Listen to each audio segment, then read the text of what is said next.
Spooky greetings. I'm Whim, your host into the unknown. Today, I have two tales that will send shivers right down your spine. But be warned, you might just need to sleep with the lights on after hearing them. So, lock your doors, grab a blanket, and get ready for a whimsically thrilling time.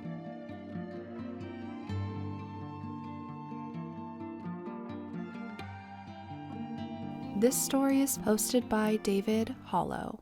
I work night security at a mall. One of the mannequins isn't plastic. I've been called worse things than night owl. Back inside, they used to call me ghost. Quiet, kept to myself, moved when nobody was looking. Funny how that sticks. Even now, I sleep through the day and come alive when everything else shuts down. Guess some habits don't leave you, even when you do.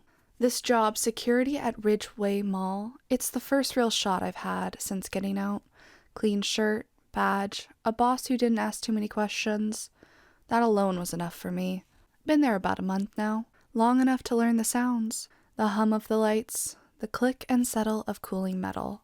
The way the escalators tick every so often, like they're thinking about moving again. You get used to it. You have to. Because once you start listening too closely, it all starts sounding like something else.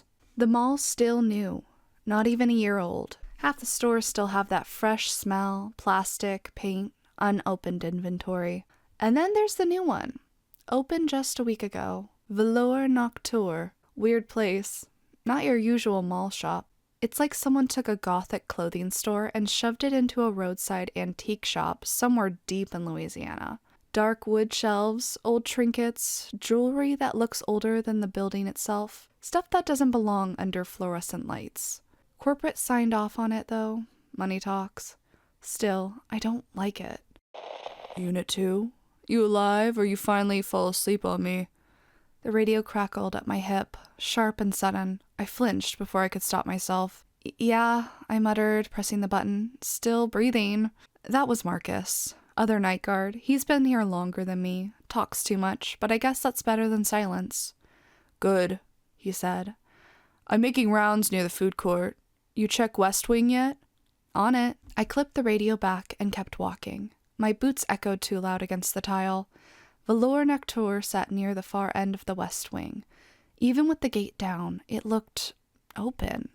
Not physically, just the way it pulled your eyes in, like it was waiting to be looked at. I slowed without meaning to.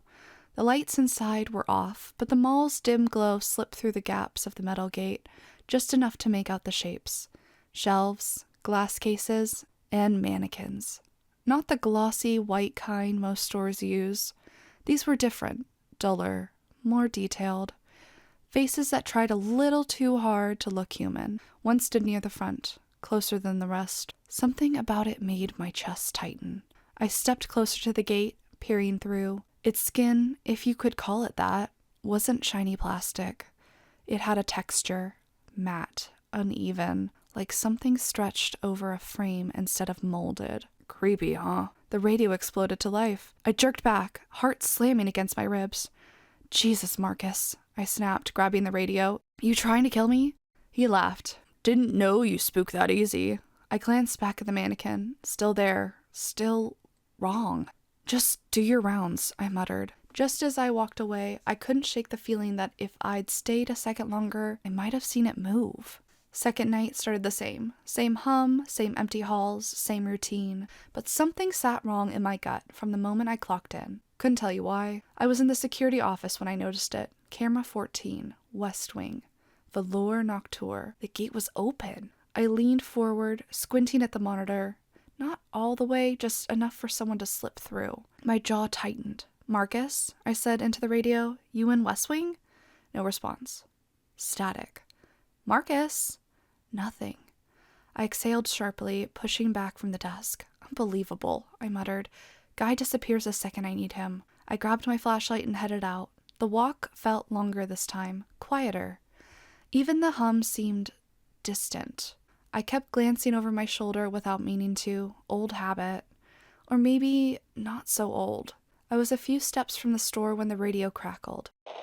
Yeah, I'm here. Marcus's voice came through casual. What's up? I stopped. You in the West Wing? I asked. Pause, then a chuckle. Nah, man. Bathroom break. You know how it is. Something cold slid down my spine. I turned slowly towards the gate. Still open. Still dark inside. Then, who opened it? Marcus didn't answer right away. Probably the shop workers, he said finally. Kids forget stuff all the time. Yeah, probably. I told myself that as I pulled the gate down and locked it. Metal scraping louder than it should. The walk back was worse. I couldn't explain why. Nothing had changed. Same empty mall, same dim lights. But I felt it, that weight, like something is behind you. Matching your pace. I stopped. The sound stopped. I walked, it followed. Soft, barely there, like bare feet on tile.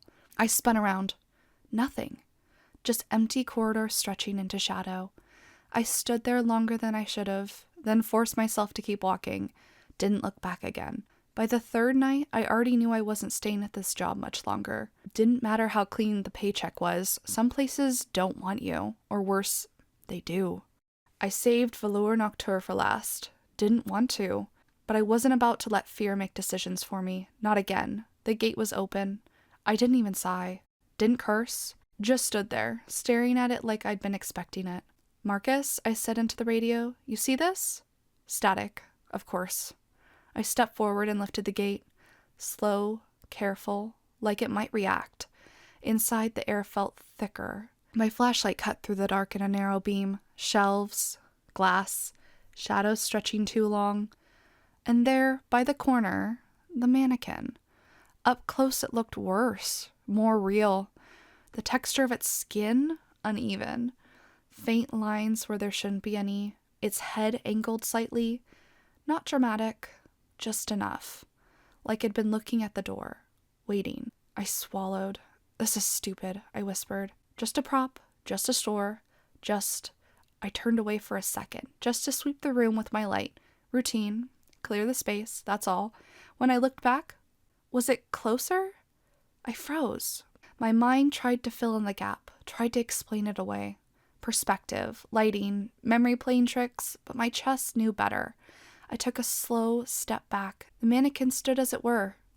I didn't blink. Holding my breath, I turned again, just for a second, just to prove it. Another step, much closer. My pulse roared in my ears. No, I whispered. I moved sideways, slow, careful, like dealing with something alive. The mannequin stayed still, but its head was no longer angled the same way. It was facing right at me. Instinct consumed me from within, the same instinct from before, from a different life, the one that tells you to get the hell out of there, the intrusive thought that you know when something isn't human. I walked backwards towards the exit, never turning my back. The beam of my flashlight never left it, not once. Right at the threshold, the light flickered, just for a fraction of a second. And in that blink, it was right in front of me. I stumbled back, hitting the gate hard. The metal rattled as I shoved it down, hands shaking as I locked it in place. My breath came fast. I didn't look back, didn't check, didn't care. I just ran back to the office. Fast at first, then faster. Then I was almost sprinting. I quit the next morning. Didn't give notice, didn't collect my last paycheck, didn't look back. Funny thing is, I used to run dope through neighborhoods that didn't forgive mistakes. Used to walk streets where one wrong look could get you buried. Thought I'd seen fear, thought I knew what it felt like. But I'll tell you this, there ain't nothing in this world that scares me more than something that only moves when you're not looking at it.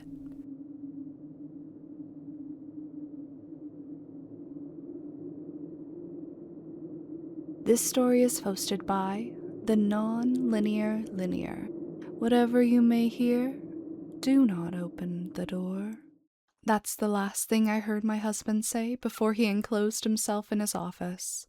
I chuckled, thinking he was going to be playing some rage-inducing game on his computer. Okay, just don't yell too loud, I said, slightly glancing up from my book. My eyes stopped on his face. His face was slightly twisted, like a mix between anxiety and discomfort. Before I could say anything, he walked out of the bedroom, disappearing into the hallway. My concern quickly faded as I got lost in my book, slowly getting tired. I walked down the hallway, stopping at the door to my husband's office. I went to knock on the door, then remembered what he said. I stopped before putting my head up next to the door. "I'm going to bed, hon. Don't be up too late. Love ya." "Good night," he shouted from inside. I turned and started to walk back to the bedroom before I heard something. Quick steps came from the office, running before stopping right in front of the door. I stopped to listen, expecting the door to open or for my husband to say something, but it was just quiet. I brushed it off, thinking I must have misheard something. Resuming my walk back to the bedroom, I rounded the corner that fed into the hallway. I paused, and so did the soft tapping. I stood there for a few seconds, glancing around before shrugging it off and continuing down the hallway. I stopped again. The noise came to another abrupt halt. Turning to my left, I realized where the sound was coming from. I took a step forward, then a step backward. The noise came from the other side of the wall. I couldn't help but shudder as I walked back to the door that led to my husband's office.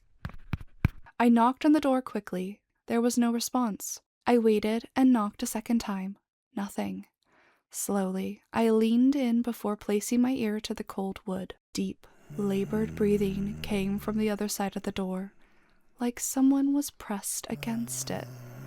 Shuddering, I pulled myself off the door, stepping away from it.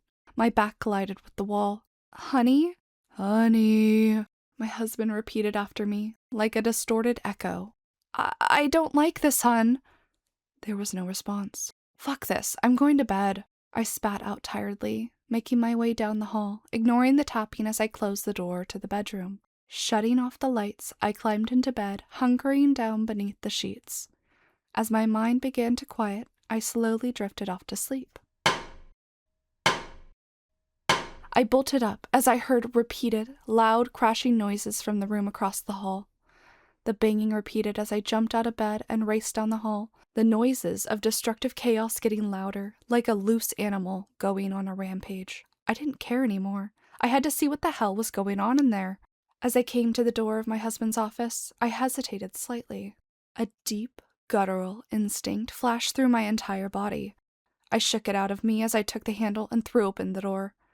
Then, in an instant, the room was quiet and still. Except for one thing. My husband was gone. I stood there, my body in complete shock. I couldn't even speak. I walked through the threshold, stepping into the office. There were no windows, nowhere to escape from. I walked around the room expecting something, anything, to stick out. Nothing did. I made my way out of the office and shut the door. My mind raced as I walked back to the bedroom. I must have been dreaming. That's the only explanation my rational brain could produce. I crawled into bed, leaning against the headboard as I stared at the ceiling. It began to twist and churn the longer I stared at it, the dark room playing tricks on my weak human eyes. Then I heard it. The sound came from the corner of my room. A soft creak. "Honey."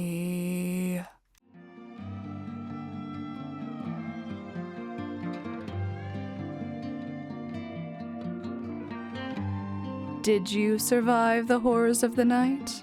I don't know about you, but these terrifying tales really make me think twice about the darkness. Thank you so much for joining me for these whimsically thrilling tales. Until next time, sleep well.